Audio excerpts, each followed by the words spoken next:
Boa tarde. Boa tarde a todos. Retornando, depois de um breve intervalo, acalmar um pouco a emoção, eu gostaria aqui de fazer o convite ao nosso primeiro palestrante de hoje e o primeiro palestrante do evento, Dr. Hugo Manchila Melo, que eu vou fazer uma breve explicação sobre a vida acadêmica do Hugo. É graduado em Biologia pela Universidade Nacional de Colômbia, sede Bogotá, doutorado em Sistemática e Evolução pela Texas Tech University, com duplo diploma em Geografia e Ciência da Terra, pós-doutorado pela mesma instituição da Universidade Nacional de Colômbia, participou de atividades no Instituto Alexander Van Humboldt, atualmente é professor da Universidade del Quindío, na Colômbia, atuou como professor e curador da coleção de mamíferos na Universidade Tecnológica de Chocó, é associado ao Instituto de Ciências Naturais da Universidade Nacional da Colômbia, fundou a Sociedade Colombiana de Mamíferos, tem publicado artigos nas áreas de ecologia, biogeografia, morfologia, taxonomia e evolução, trabalhando principalmente com morcegos e primatas. Então, minha admiração por Hugo já vem ao longo dos anos, sabe? Eu estou ali, sempre por perto. Morcegos, então, temos muito o que aprender. Além disso, o Hugo tem recebido vários prêmios, inclusive, nesses últimos anos, bem agraciado, né? Então, em 2017, ele recebeu um prêmio aí como pesquisador júnior, Colciências, Universidade del Quindío, em dezembro de 2017. Em 2019, ganhou o prêmio Carl Koppmann e Oliver Persson por suas contribuições ao desenvolvimento de mamíferos na América do Sul. Recebeu a Gran Cruz Extraordinária ao Mérito Ambiental e Social Barão Alexander Van Humboldt em fevereiro de 2019. E em 2020, nesse ano atípico, o Hugo continua recebendo o prêmio. Sou sua fã, Hugo, você sabe disso. Não só pelos prêmios, não, é pelo seu trabalho mesmo. Vou ler aqui, como eu estou vendo. Imposition del Estado Institucional por 7 anos de serviço como docente na Universidade del Quindío. Ele recebeu esse prêmio em maio de 2020. E o Hugo faz um trabalho belíssimo no ponto de vista evolutivo com os mamíferos, e eu sou apaixonada por isso. E aí eu já venho trocando figurinhas com o Hugo e convidei ele para fazer parte desse evento e fiquei muito honrada em ele poder estar conosco. Muito obrigado, Hugo. A palavra é sua. Seja muito bem-vindo. Uma introdução imerecida. Eu vou começar por pedir desculpas pelo meu português, mas a gente vai escutar o melhor portunhol da história. Eu quis dar a palestra em português. Eu vou parabenizar a organização do evento, o magnífico reitor Gustavo Costa. Eu gostei muito das palavras inspiradoras dele, a professora Rita de Maria Saubre, Joseneide Teixeira e, particularmente, a professora Claudine pelo convite. Também agradecer aos estudantes que estão assistindo esta palestra, particularmente o nosso querido Fábio Henrique Cardoso, que eu tive a sorte de ter como estudante em passantia na Colômbia. Um abraço forte para ele e para os companheiros de o Emanete, que é um trabalho muito profissional. Vou compartilhar a minha pantalla, é uma palestra, eu diria, ambiciosa, porque eu quero tocar um pouco dos de temas que todos estão embaixo desse conceito de uma saúde, que é um conceito integrativo, e é o trabalho que a gente tem realizado no Centro de Estudos de Alta Montanha, na Colômbia, numa universidade. Ali a gente trabalha de uma maneira transdisciplinar em diferentes aspectos, mudança climática, padrões de biodiversidade, vigilância em saúde pública. Eu vou começar compartilhando uma coisa um pouco assim, esquisita, as telas das minhas últimas apresentações. Essas são as apresentações que eu tenho feito desde o momento a que a pandemia foi declarada o ano passado. Eu vou me deter em algumas destas telas, particularmente nesta, que corresponde a uma participação que a gente teve na Cumbre Mundial de Câmbio Climático. A mensagem que a gente levou para a Cumbre, a importância de gerar serviços de monitoramento pela diversidade e saúde. Infelizmente, esta proposta somente ficou como uma recomendação de segunda ordem. Aí, o ano passado, no maio, eu tive a oportunidade de dar outra palestra com um título um pouco assim engraçado, uma espécie de piada aqui, o Homo Integral, referindo-me ao Homo Sapiens, uma reflexão sobre a biologia de uma espécie com sucesso demográfico, mas em perigo de extinção. E quando eu terminei esta palestra, o professor aproximou-se e ele falou para mim assim, ele disse: eu gostei, professor, eu gostei muito da sua palestra, bonita palestra, mas a mensagem é uma mensagem apocalíptica. Ele falou assim, uma mensagem apocalíptica. Eu fiquei confuso, chateado, não sei.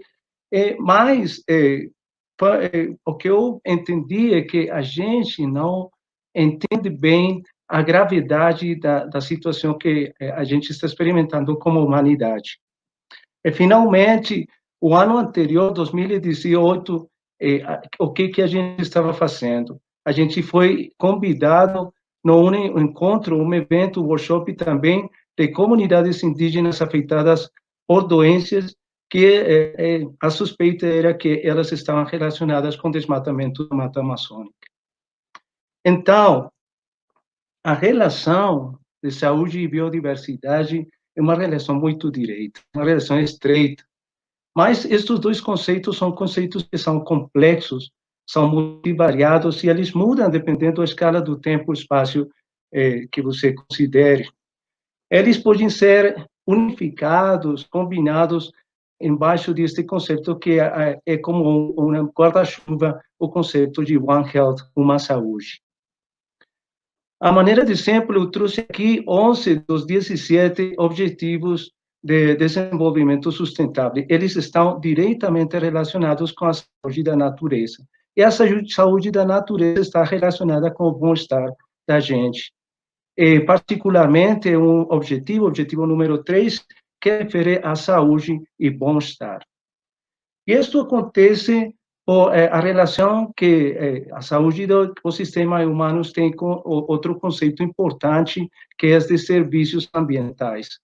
No espanhol, a gente fala também de serviços ecossistêmicos, e recentemente recebem o nome de contribuições da natureza. Essas contribuições são de 4 tipos: suporte, culturais, abastecimento e regulação. Abastecimento se refere a todos esses benefícios que a gente recebe da natureza, incluindo alimento, matérias-primas, materiais para nossas construções, para diferentes aspectos da nossa vida, compostos químicos que a gente utiliza na indústria farmacêutica também. É uma maneira de exemplo. Mas eu quiser focar no serviço que, para mim, é mais importante para essa palestra, que é o serviço de regulação. A natureza participa da regulação dos principais ciclos do planeta, incluindo o ciclo de clima, ciclo de água e o ciclamento de nutrientes no solo. Em outras latitudes do planeta, a regulação climática e o ciclo de água é regulado pelos ecossistemas glaciares na alta montanha, mas no trópico é isso muito importante, esse trabalho é feito por uma coberta vegetal que é chamada de páramo. Outra maneira de regulação é a polinização, o processo mais importante de manter a vida, pois a fotossíntese, da polinização depende tudo os ciclos fenológicos. Um de cada 3 alimentos que a gente consome são possíveis graças à participação da polinização animal. Então, manter a natureza em equilíbrio, manter a natureza saudável tem que ver com serviços ambientais e contribuições da natureza. Essa denominação de contribuições da natureza é porque o primeiro serviço que a natureza presta é o serviço de manter ela mesma. E aí a pergunta é o que acontece quando a gente quebra esse equilíbrio? Uma das coisas que acontece é essa perda do regulamento. Esta situação gera, esta perda de regulamento gera situações indesejadas. Uma dessas situações é que a maioria das doenças emergentes são zoonoses virais que vêm de mamíferos selvagens. Aí você tem HIV, ébola, SARS, MERS e, recentemente, COVID-19. Vamos falar um pouquinho disso. A transmissão de qualquer doença de origem zoonótica depende de muitas causas, mas eu quis aqui, um pouco arbitrariamente, referir ela somente a 2. A frequência do encontro, e a segunda, que é muito importante, é a relação, o grau de similaridade filogenética, o grau de parentesco, fala a gente em espanhol. E aí é quando os mamíferos são importantes, particularmente porque nós fazemos parte das primatas, e os primatas ligados na evolução, uma posição especial com relacionamento diferencial com diferentes grupos, uns mais perto, outros mais longe, em uma posição filogenética distante. Quando a gente analisa as últimas pandemias, a 2003, de Severe Acute Respiratory Syndrome, de SARS, que a gente chama de SARS, ele foi assignado, a espécie que foi assignada como uma ponte de transmissão, foi um carnívoro, ele nada tem que ver com os humanos, não é um relacionamento filogenético próximo a Viverra civeta. E se vocês olharem na segunda, que aconteceu 10 anos depois da primeira, em 2013, foi o camelo, e aí for the Middle East Respiratory Syndrome, o síndrome respiratório de Oriente Médio. Aí foi um camelo nada tem a ver com os humanos. E aí isso é muito interessante para a gente começar a entender o que acontece. E o último é o pangolino. O pangolino também não tem que ver com os humanos, mas é interessante porque este artigo que refere à filogenia dos pangolinos, ele fala dos pangolinos como the most trafficked mammal on Earth, é o mamífero mais traficado na Terra. Esses animais, morcegos, camelos, pangolinos e carnívoros, como a civeta, eles todos estão relacionados filogeneticamente. E aqui, muita atenção, porque isso é fundamental para a palestra, é muito interessante. Eles compartilham um ancestro comum. Esse ancestro comum, que refere a esse grupo de escrotífera, ele aparece como aqui o bichinho aqui acima, um insetívoro que deu a origem aos morcegos, aos camelos, que agora fazem coisas diferentes, mas na origem dos camélidos e do Perissodactyla, Cetartiodactyla, é um pequeno insectívoro. Eu vou pedir vocês lembrarem esse aspecto da insectivoria, porque é um aspecto importante para entender o resto da palestra. Aqui, os 7 variantes da coronavírus, que eles estão relacionados com doenças em humanos. Eles estão referidos a gripinhas, por aí falam de gripinhas, até coisas muito mais severas, como síndromes respiratórios.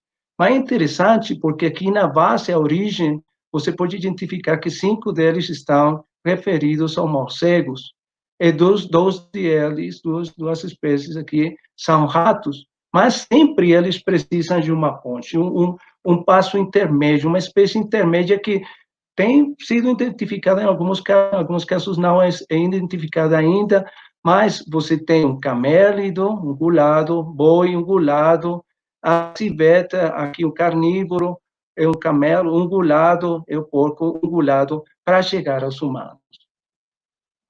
E quando a gente analisa o vecindário, aqui a casa, o que fica perto da casa dos primates, você tem aqui o grupo irmão dos primates, são os roedores. E aí isso explicaria o relacionamento de transmissão entre estas variantes de coronavírus e humanos. Ainda assim, eles passam, aqui vocês podem olhar através do boi. Mas o resto refere a espécies que não estão proximamente relacionadas com os primates. Essas crucíferas ficam bem longe desse vecindário. E como é que é isso, esse negócio? Um monte de doenças de origem zoonótico, transmissão aqui, primates esperado, primates ratos esperado, primates coelhos, que é outro grupo relacionado, como primos, esperado, mas morcegos, carnívoros, é um monte de enfermidades que vêm vinculados a uma coisa particular. Tudo isto tem que ver com a quebra do equilíbrio na natureza. E aí, eu gosto muito dessa explicação. É como uma nuvem ou um tecido de fios aqui que estão interconectados entre eles, e eventualmente essas doenças que a gente pode entender como pedacinhos de informação que não encaixam no nosso sistema, chegam eventualmente aos humanos.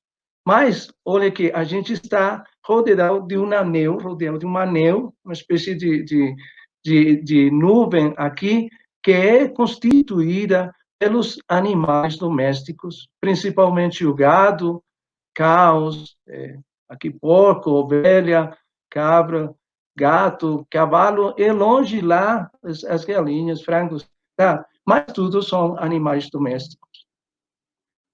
Então, como as doenças vêm para nós? Vêm para um desequilíbrio que altera as espécies e suas relações funcionais. Porque todas essas espécies que são domesticadas, eles são artifícios da criação humana. E aí, vale a pena dar uma olhada para o passado. Eu vou permitir-me ler este fragmentinho de texto, a primeira parte, ao menos. Ele diz: as epidemias paralisaram completamente o comércio, devido a que quarentenas obrigatórias causavam enormes prejuízos econômicos. Como se fosse escrito ontem, ou faz há um mês que foi escrito. Não, isso foi escrito em 1914. Refere à comunicação do general William Gorgas, que ele dirigiu o saneamento da zona do canal. Uma das transformações paisagísticas que a humanidade tem feito, conectar dois oceanos, e isso desencadenou, a gente fala em espanhol, um monte de brotes de doenças de origem zoonótica, incluindo a febre amarela. E aí a gente encaixa perfeito no fenômeno da diluição. Vou explicar.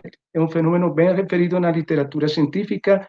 Eu convido vocês a ler mais disso, que é muito interessante. Quando você tem a diversidade completa, este é um fragmentinho do meu mundo ideal, com muitas espécies e uma cadeia complexa, trófica, você pode ter espécies que tenham um fator ou um agente infeccioso aqui, mas essa espécie está confinada pelas relações de competência com outras espécies e pela distribuição dos recursos. É confinada ao espaço e é controlada demograficamente. Se a gente perde ou começa a perder a diversidade, aí aparece uma oportunidade para essa espécie se espalhar, aumentando a possibilidade de contágio e, eventualmente, participar de diferentes relacionamentos que podem terminar uma espécie que fica bem próximo a nós, como as espécies domesticadas, que devem ser entendidas como casos de cultivo, a gente fala em espanhol, em onde pode ocorrer qualquer tipo de mutação e, eventualmente, adquirir virulência e características até mortais. Então, o resumo, se vocês alteram o número de espécies, alteram a demografia dos sistemas e a distribuição das espécies. E isso é o fenômeno da diluição. Uma diversidade baixa é relacionada com uma densidade alta de host, uma taxa alta de encontro e um nível alto de contágio. E aí a diversidade alta é tudo o contrário, uma densidade baixa de host, uma taxa baixa de encontro e um nível baixo de contágio. E aqui a mensagem mais importante desta palestra: a diversidade tem que ser entendida como uma contribuição de regulação para manter uma saúde humana.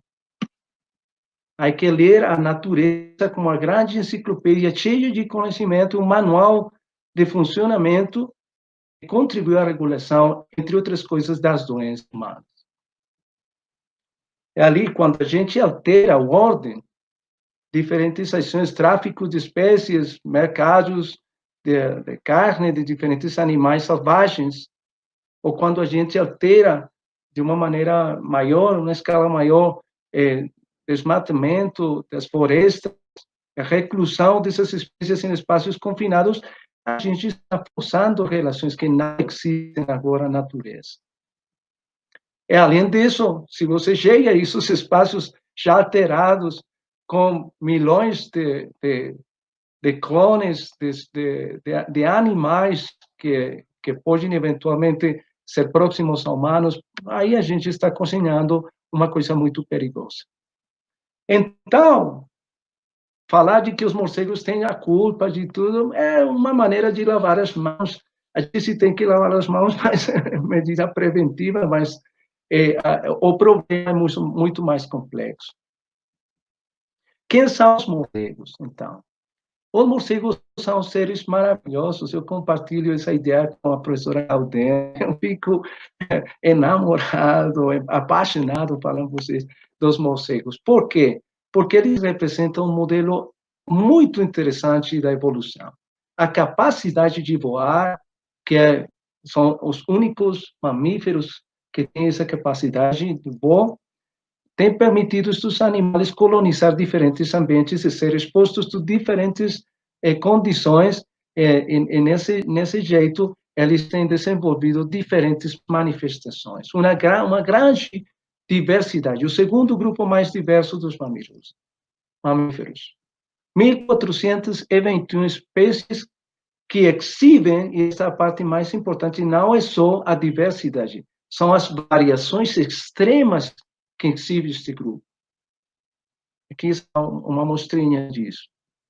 Uma das manifestações extremas mais interessantes é a diversificação nas dietas. A gente tem morcegos nectarívoros prestando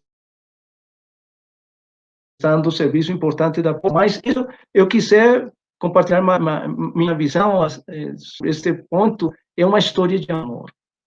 Uma queropterofilia. Queropterofilia significa uma história de amor. Amor de quem por quem? Das plantas pelos morcegos. Um encaixe perfeito da morfologia do morcego na morfologia da flor.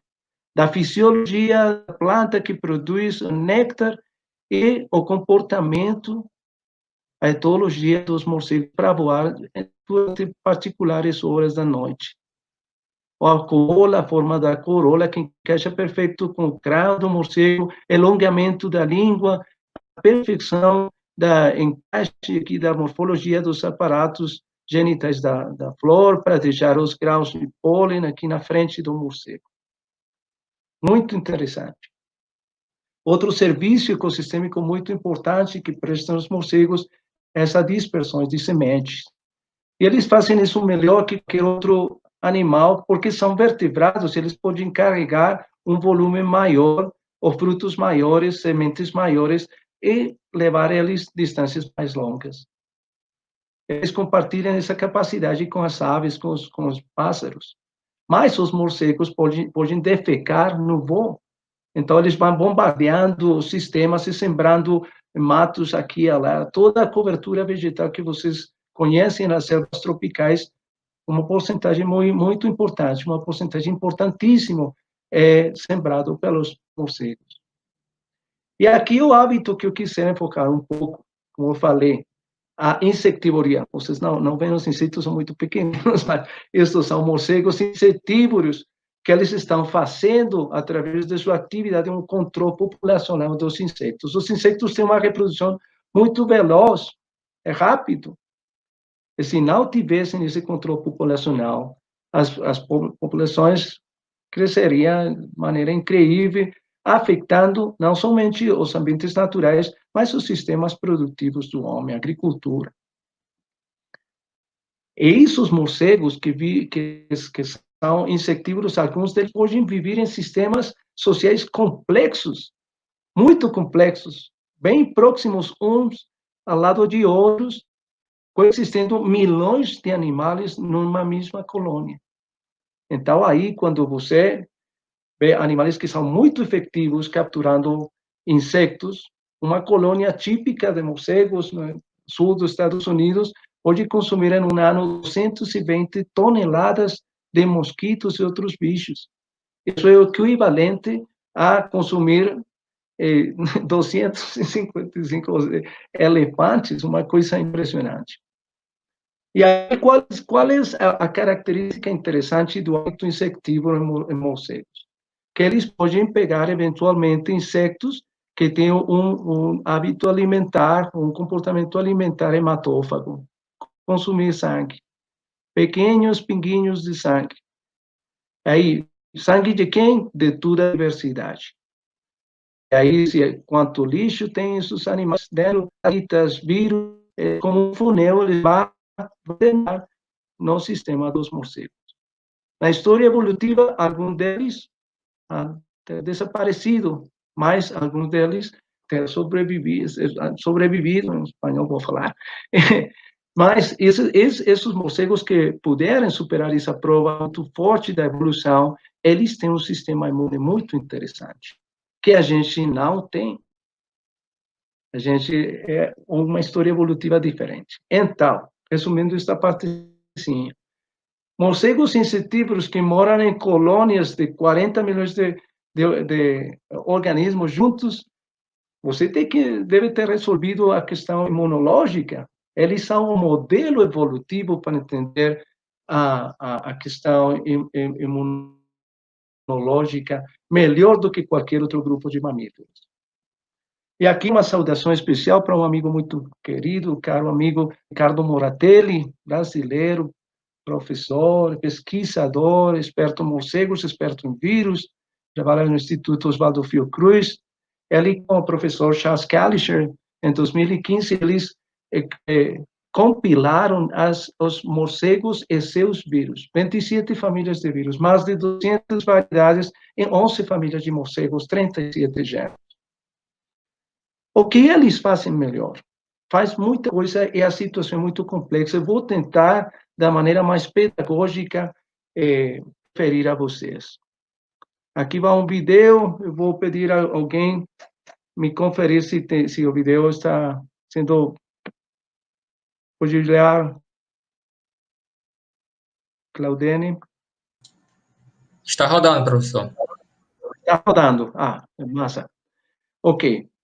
É aqui, quando você tem uma infecção que chega a alguma célula humana, a primeira coisa é que essa infecção não passe a outra célula. Se aí o organismo prefere matar essa célula, fagocitar. Se a infecção se dá, o que acontece é ter conta de que a infecção tem tido lugar. E aí, o que fazem os vírus? Os vírus não podem se replicar por si mesmos, eles utilizam a maquinária da célula e produzem cópias e cópias e cópias de ADN ou ARN que eles utilizam para fazer, neste caso, a coberta do coronavírus. Estou desenhando lá as espículas, as diferentes proteínas da coberta e também o material genético que eles têm dentro. Eles põem dentro e você construi, ou eles utilizam a maquinária para construir um novo vírus. E aí, com o subproduto, ficam pedacinhos de ADN, de material genético. Essa é uma indicação de que algo esquisito está acontecendo dentro da célula. É importante tomar conta desse ADN que está aí solto, não fazendo nada no citosol. É um sistema que chama de sensing. E aqui é a primeira coisa que os morcegos fazem muito melhor que outros mamíferos. Eu vou referir ao sistema não mamífero comum e corrente e as adições dos morcegos. Um sistema de sensing é o que é chamado o sistema STING. STING. STING, isso significa Stimulator Interferon Gene. E o interferon é assim, um sistema que ele tem muitos tipos de interferon. Eu vou falar de interferon 1 aqui, simplificando a coisa, mas o nome interferon é porque ele interfere o processo de replicação. Interfere o processo de replicação é uma primeira prevenção à infecção. E aí, o que acontece? Tem dois tipos de respostas. Uma resposta que é mais química, desse interferon 1, que a gente chama de resposta humoral, e uma resposta que é mais o chamado que o sistema faz às células, as células particulares do sistema imune, que são os leucocitos. Os leucocitos especiais, que são os leucocitos tipo T. Eu vou desenhar aqui dois leucocitos, porque eles fazem coisas diferentes. Uma coisa que eles fazem é um chamado de atenção de que uma infecção tendo lugar dentro da célula, eles alertam as outras células, e outros são mais agressivos, eles têm substâncias, substâncias que são quimicamente muito fortes, citotóxicas, e que tentam parar o processo. Essa é uma resposta a qualquer infecção ou qualquer início de um processo cancerígeno também. Tem câncer que reacciona do mesmo jeito. E aí, qual é a coisa com os morcegos? Os morcegos têm outros sistemas de sensing, além do STING. Eles têm um que chama de IF16. Tem muitos, mas eu vou dar uns exemplos aqui. Tem outro que é muito interessante, eu fiquei muito interessado nesse outro que é chamado de AIM, porque o nome vem de Absent in Melanin. A melanina, os melanocitos são as primeiras respostas imunes, e estes morcegos, a sua característica de animais noturnos é muito interessante. Eles têm estes sistemas sempre ativos em on, e isso provê os morcegos com uma resposta que é muito mais veloz, é mais rápida em promeio da resposta de outros mamíferos. E ali, além de tudo isso, eles têm outro tipo de resposta imune que chama TLR, esse nome vem de Toll-like receptors, é uma mapeagem, eu não sei a palavra em português, mas é um custo que tem a entrada desses agentes infecciosos na célula. Sim? Toll-like receptors. Todos estes sistemas interatuam combinadamente nos morcegos. Mas a parte mais interessante é que todo esse sistema é controlado pelas quinasas. E se você procura um mamífero que seja o melhor controlando as quinasas, eles são os morceguinhos. Eu vou desenhar aqui os meus amigos morceguinhos pendurados em um galho, aí fazendo uma coisa que todos os morcegos fazem. E é entrando em um estado de torpor, um estado de descanso, de diminuição do metabolismo, e isso implica um manejo muito fino das quinasas. E a outra atividade que também é muito importante, além da hibernação e de torpor nos morcegos, estou escrevendo aqui, é o voo. Vou escrever em espanhol, um pequeno vídeo que eu fiz e não tenho conta de fazer em português, mas dá para entender. Então, voo e hibernação, ele implica manejo das quinasas. E aí isso é muito interessante, porque no estudo desses processos é que está a cura de esta pandemia e das pandemias que vêm. Aí, vou deixar o vídeo, vou voltar para minha palestra. Aqui. Então, vamos ver o que a gente volta. Ok. Bem, e já para entrar a parte final da apresentação, tudo isso é muito interessante, mas o que acontece aqui, né, no nosso próprio canto, na própria casa, na Colômbia? O Neotrópico tem uma enorme diversidade de morcegos. E Colômbia é o país que mais espécies de morcegos tem. Eu tomei emprestado este slide de uns amigos, e nele eles mostram aqui o que ha sido o desenvolvimento da taxonomia, que tem permitido incrementar o número de espécies, 174 no ano 2000. Em 2016, a gente tinha 205 espécies, e agora a gente tem 209 espécies. Elas representam 15% da diversidade global. Apesar de que o país, estes pontinhos, representam localidades onde a gente tem amostra de morcegos. E vocês podem apreciar aqui que tem áreas extensas, é muito interessante, os llanos orientais, que a gente fala, a Guajana, a Amazônia, o Chocó biogeográfico, que agora a gente vai falar um pouquinho disso, são áreas muito interessantes de florestas, muito complexas, que a gente não tem oportunidade de visitar, pelas dificuldades logísticas e também pelas características complexas da política da Colômbia em conflito armado. Mas a diversidade de Colômbia, em termos de morcegos, é grande. Esta é a última espécie que eu tive a sorte de descrever. Eu trouxe ela porque tenho muito carinho para ela, mas também porque representa essas variações extremas. Estes morcegos com essa estrutura aqui faz parte da família Philostomidae, mas esta é uma estrutura hipertrofiada, igual que das orelhas. O que significa isto é que esse animal tem um sistema de colocação muito desenvolvido. E aí, nessa história de estar documentando a diversidade da Colômbia, a gente tem identificado espécies que só existem em Colômbia, temos espécies que são endêmicas, dezenas de espécies, e Colômbia também é o país que mantém a maior diversidade de morcegos que são polinizadores, que são nectarívoros. Aqui duas espécies que eu tive a oportunidade de descrever que são endêmicas da Colômbia e são endêmicas do sistema andino em Colômbia das montanhas. E aí, por que Colômbia tem esta diversidade tão alta de morcegos? É uma parte da explicação na biogeografia, da geografia do país, com um sistema muito complexo, muitas montanhas, vales interandinos, sistemas de selvas, matos muito densos, sistemas de savanas, bosques secos, desertos, uma diversidade de ambientes muito diversos.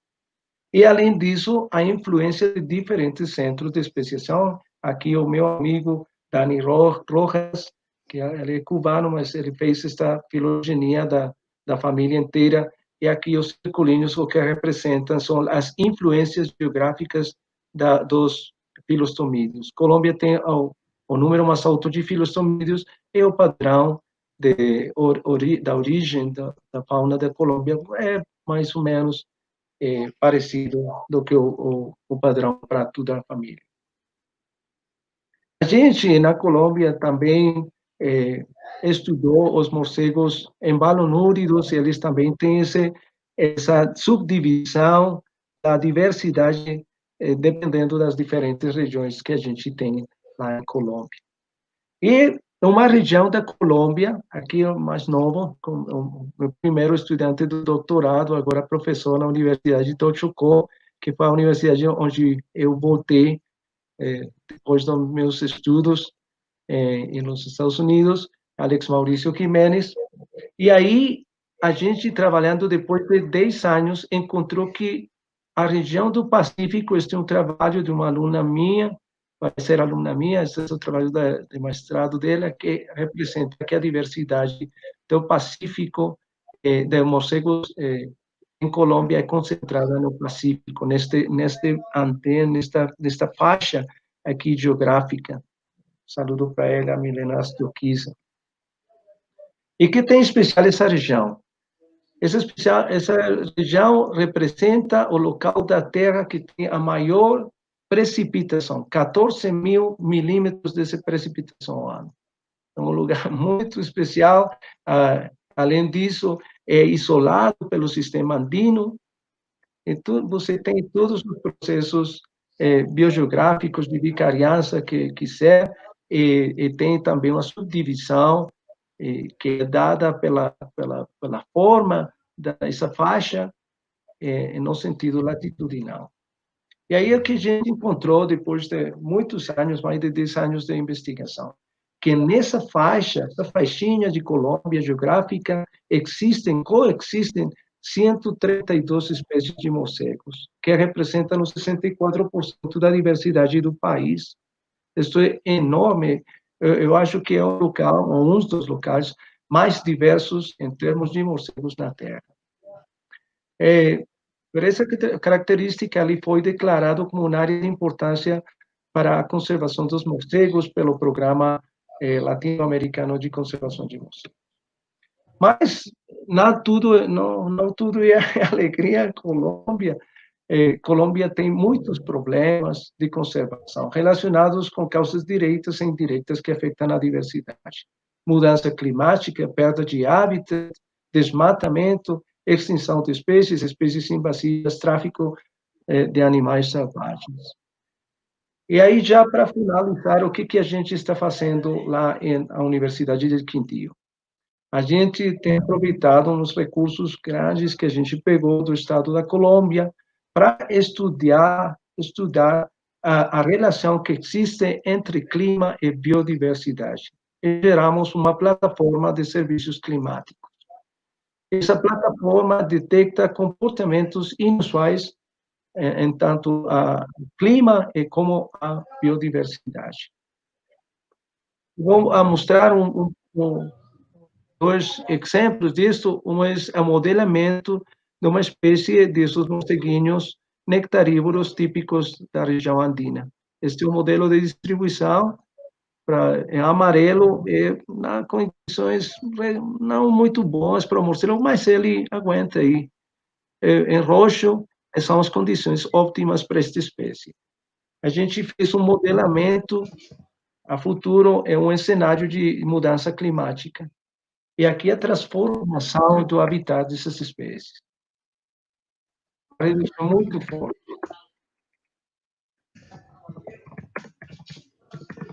E aí, o que acontece com esta redução? A gente já tem experimentado que a fauna do Quindío tem agentes zoonóticos. Esta última publicação em que a gente detectou toxoplasma, é uma parasita, é o primeiro, já tinha registros de toxoplasma em morcegos, mas é o primeiro registro da Colômbia. E isso aqui permite a gente fazer melhores modelamentos. Dessas 209 espécies, somente 12 espécies na publicação, dados extraídos da publicação de meu amigo Ricardo Moratelli, 12 dessas espécies moram lá na Colômbia. E representam 12 famílias de vírus e 22 variantes. A gente não tem muitos estudos não morcegos em vírus, a gente vai começar agora. Mas tem modelamentos que a gente tem feito, por exemplo, para a rábia. Este é um modelo muito interessante, como participantes do centro, que eles trabalham em matemática, e este é um novo modelamento para o comportamento da vírus da raiva, que tem um melhoramento aqui, que tem um termo matemático de retardo, que ele nos permite modelar de uma melhor maneira como é que é o câmbio geracional. A gente trabalha com outros modelos de o que acontece com a diversidade geral, por exemplo, com dados que obtive de Paraguai. E aqui vemos como os padrões em 100 anos da diversidade, no nível de um país, mudam completamente. Tudo isto é muito interessante. Também tem trabalho não somente com morcegos, mas com outros animais, como ratos e com vírus Hanta. E aqui a gente pode observar quais são os pontos calientes de Hanta na região, Mas a coisa interessante é que esses pontos candentes todos estão relacionados com um desmatamento muito forte. É um fracionamento da paisagem, do elemento natural da paisagem. E ali, novamente, é o tema de diluição. Vou fechar com esta imagem que representa o mesmo trabalhinho que a gente fez em 2009 e que foi parte desta publicação. Vou ler em inglês e depois eu traduzo. Global Disease Surveillance, Emerging Disease Preparedness and National Security. Para os que não falam inglês, diz doenças globais, vigilância em doenças globais, doenças emergentes, preparação para doenças emergentes e seguridade nacional. E aqui, a gente da minha universidade nos Estados Unidos, eles compilaram uma série de recomendações que, como a gente pode conferir na situação atual, não foram tidas em conta. Então, a mensagem é que não é suficiente fazer boa ciência. A gente tem que interactuar com as instâncias de tomada de decisões. E aqui que é uma função muito importante do centro que eu represento é estabelecer uma relação direta com os ministérios. E aqui uma pequena victorinha. Aqui, a gente do Ministério do Meio Ambiente, eles preocupados pela pandemia, me fizeram um desenho aqui, uma caricatura, mas que fala da participação dos morcegos. E com isso, eu agradeço novamente o convite, eu estou muito honrado de participar de um evento tão importante, tão necessário nesses momentos. Professora Claudine, eternamente agradecido, igual para as diretivas da Universidade UEMA. Estou mais que disposto a receber as perguntas que você considere. Muitas graças. Hugo, nós que agradecemos, palestra brilhante. Na verdade, eu estou aqui acompanhando os dois sites, né? Muitos parabéns pela sua explanação, todo mundo elogiando aqui, de excelente palestra, de parabéns pela explanação. Tem gente dizendo aqui que quer ser um Hugo, sabe? Quer ser um Hugo, sabe? Tem gente aqui mandando aplausos para você, né? Então, o pessoal tão mais efervescente nesse sentido de saborear, de ouvi-lo, de entender, e realmente uma palestra brilhante que nos mostra de forma geral quão cuidado nós humanos temos que ter com a nossa própria saúde, né? Tudo voltado ao ambiente. Bem, por enquanto, aqui no chat não tem nenhuma pergunta direcionada, mas eu gostaria de fazer uma. Eu vou tentar falar devagar, porque é uma pergunta longa. É mais curiosidade, sabe, Hugo? E eu transcrevi ela aqui, vou falar ela para vocês, espero que o pessoal também esteja ouvindo. Então, vou falar devagarmente. E é uma pergunta minha, na verdade. E aí a minha pergunta seria, Hugo, qual o seu recado como pesquisador em ecologia, biogeografia e evolução frente a essa pandemia para os governantes do mundo, do Brasil, por exemplo? Nós estamos vendo aí, dia após dia, queima na Amazônia assim, absurda.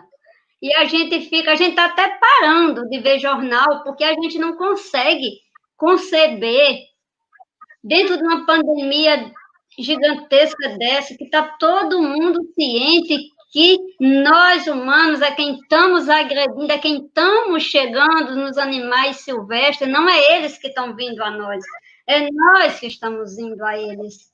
E a coisa continua a acontecer. A gente vê desmatamento, a gente vê poluição, a gente vê todo esse desmonte, e aí a gente fica a se perguntar, E aí a minha pergunta eu estou direcionando aqui ao pesquisador Hugo, que tem uma visão geral disso, desse espaço ecológico, biogeográfico, evolutivo, no sentido de que recado a gente pode mandar para a sociedade, para os governantes, principalmente, do mundo, que precisa acordar, que tem algo aí que está estranho, e que não são os bichos selvagens, não são os morcegos que têm culpa nisso. Me dá uma resumida nesse teu olhar, por favor. Primeiro, agradeço a pergunta é muito pertinente, interessante. É a pergunta, essa é a pergunta. Isso é a pergunta. A pergunta é por quê? Porque quem tem demonstrado a situação que a gente está experimentando agora, que o jeito para construir política e sociedade não tive em conta a ciência. E a gente utiliza outros mecanismos, o mecanismo da dissuasão, o mecanismo de quem fala mais forte, o mecanismo de quem é mais agradável, quem pode convencer, mas não utiliza os mecanismos da ciência. E ali, a ciência não se importa com qual é o mecanismo que você tem para organizar uma sociedade. A ciência, a natureza pode viver sem nós. Vai continuar. A pergunta é se nós queremos continuar com a natureza. E ali, como direcionamos o nosso relacionamento entre nós e como nós escolhemos a nossos governantes. Se consideramos que permanecer é um aspecto importante para a humanidade.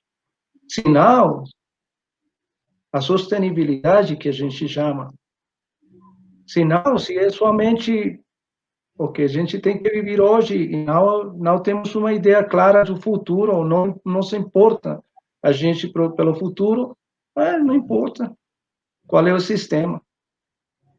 Mas se a gente pensa no futuro, a saída, o que nos permite visualizar o futuro, um grau de certeza maior, até agora, o sistema que nos permite essa olhada distante, anteceder as situações, isso é chamado de ciência.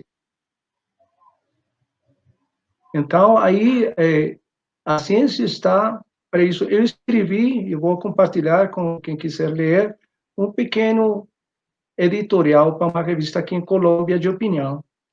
E eu falava de um encontro do fóssil mais velho, não o fóssil mais antigo, o fóssil do humano mais velho que a gente conhece. E esse fóssil inspirava algumas perguntas interessantes. Por que um grupo de humanos, um clã de humanos, decide preservar ou ajudar a sobreviver um humano que não caminhava bem? O fóssil da cadeira falava que ele tinha problemas para se mobilizar, em um ambiente de cavernas, de megafauna, mastodontes, dentes de sabre, um ambiente perigoso. Mas a gente cuidava como um valor esse indivíduo maior, esse indivíduo velho. E por quê? Porque nesse tempo em que a gente era nômada, e transformava a pôr das presas, dos mamutes, da megafauna, a única pessoa que sabia o caminho de retorno era o velho.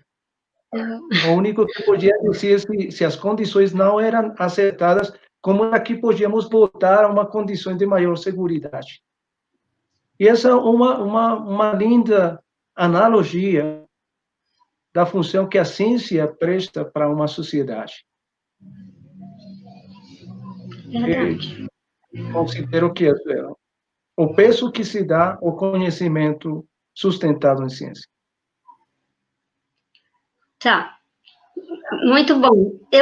Surgiu uma pergunta aqui agora no chat e eu vou passar aqui para você, ainda temos alguns minutinhos. Tem alguém perguntando, eu queria saber se o professor Hugo prevê que outras doenças do grau da Covid-19 ainda pode acometer a população nesta última década? Com toda certeza, eu diria. Com toda certeza. Porque o que aconteceu? A gente já teve pandemias. Já tive pandemias. Já o chamado de atenção já foi feito. E já aconteceu. De 2003, grandes, mas tem pequenos brotes aqui e lá, todos originados pela mesma dinâmica de afetações à natureza. É um processo informático. Eu quis transmitir as doenças, um processo informático, informação que está tem fluído, está se direcionando em um sentido que é novedoso. Esse sentido de novidade é o que afeta, porque a estabilidade que a gente percebe como a saúde, a possibilidade de manter nosso sistema em um estado, é alterado por essa novidade. E a gente está fazendo novidades biológicas, ecológicas, no todo canto. De magnitudes, a magnitude é que ha mudado. A magnitude é muito maior. A capacidade de ser humano de destruir é maior agora. É a única coisa que tem mudado.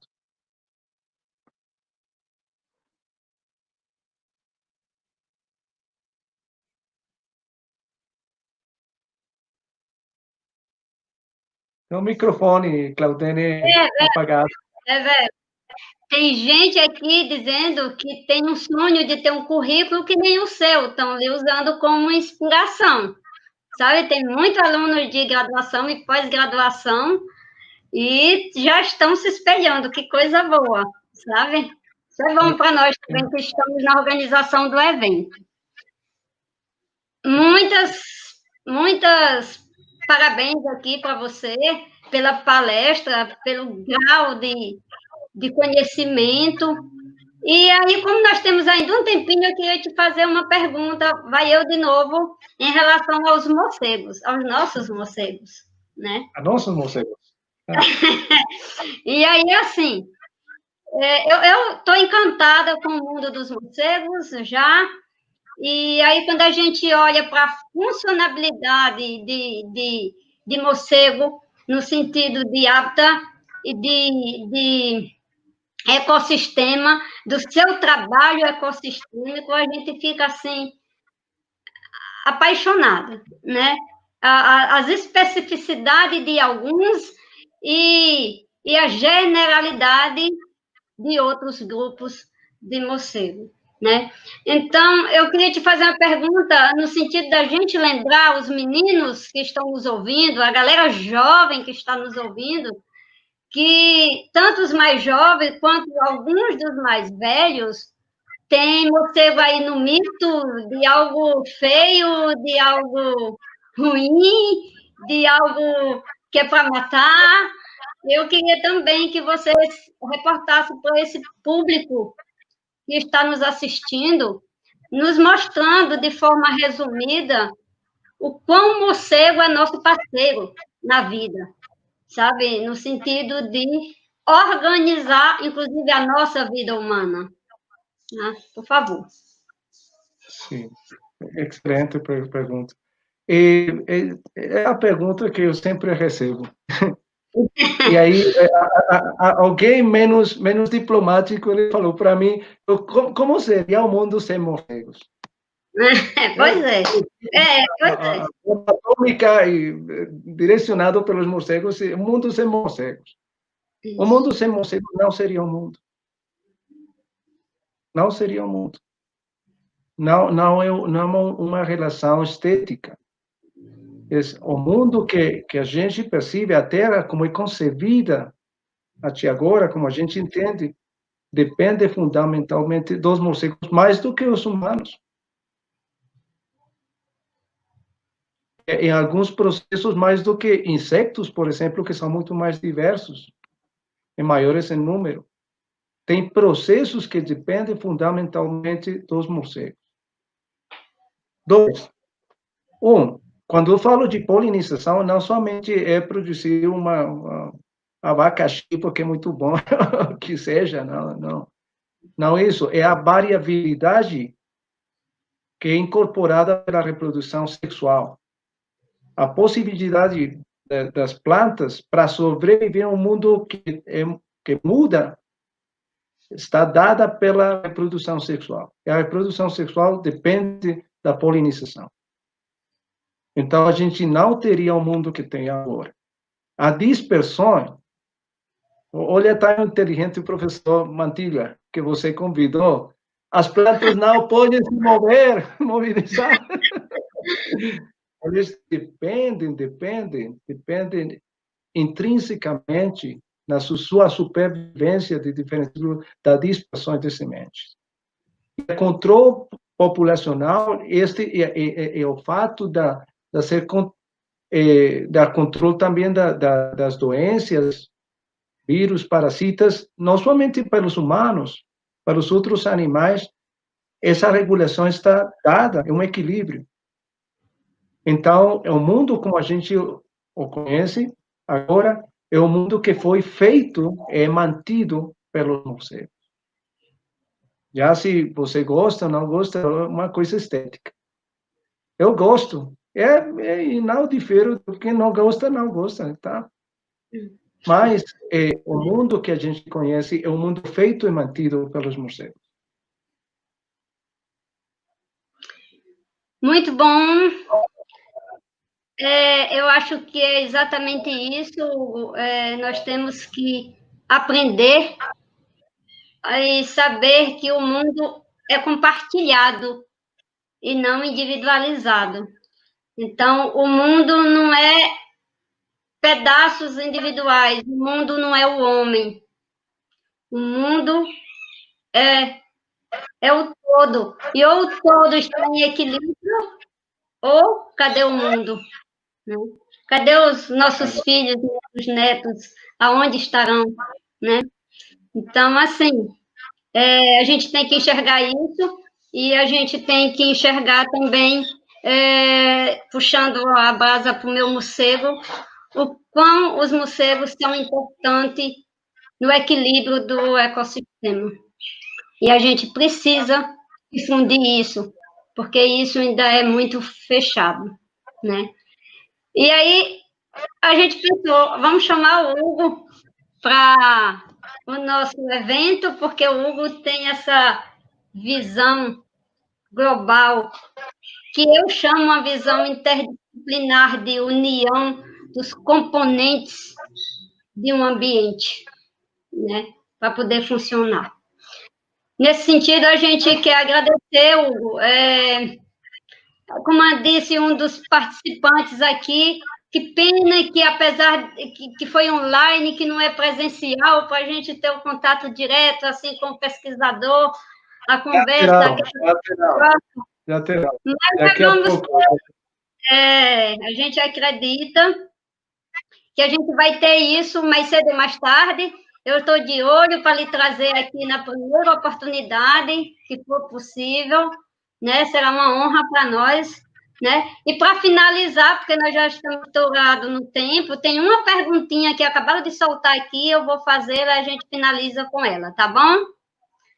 Professor Hugo, o que a Covid-19 pode nos ensinar sobre a conservação ambiental? Ok. É uma pena que os humanos têm que aprender das condições difíceis. É um mecanismo, tem que ser mais pedagógico, eu diria. Mas a primeira coisa é um chamado de atenção ao que a professora Claudine acabou de falar aqui, é a integração dos sistemas. Uma zoonose é um exemplo muito bonito, duro, difícil, triste, mas representa essa beleza de que o mundo é integrado. E recordava aqui a minha professora amiga, não foi professora minha, mas amiga, Lynn Margulis, professora Lynn Margulis da Universidade de Boston, que ela falava de o planeta como se fosse um organismo, um ser vivo. E nesse ser vivo, todas as partes interagem de uma maneira complexa, e não um canto que está isolado de outro. Eu acho que agora a percepção da humanidade como uma parte e a relação da humanidade com a natureza é muito mais evidente pela causa do Covid-19. Uma ensinança muito grande.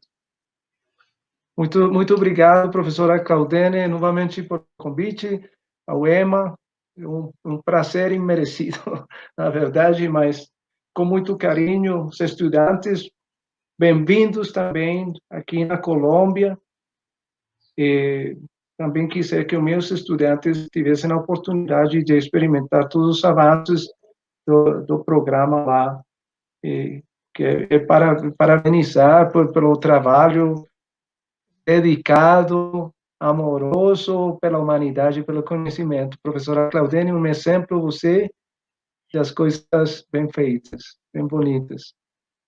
Muito obrigado. Obrigada, Hugo. Tudo de bom. Grande prazer estar com você, mesmo assim à distância. Para os participantes, nós vamos ter um intervalo e voltaremos dentro da programação. Muito obrigada.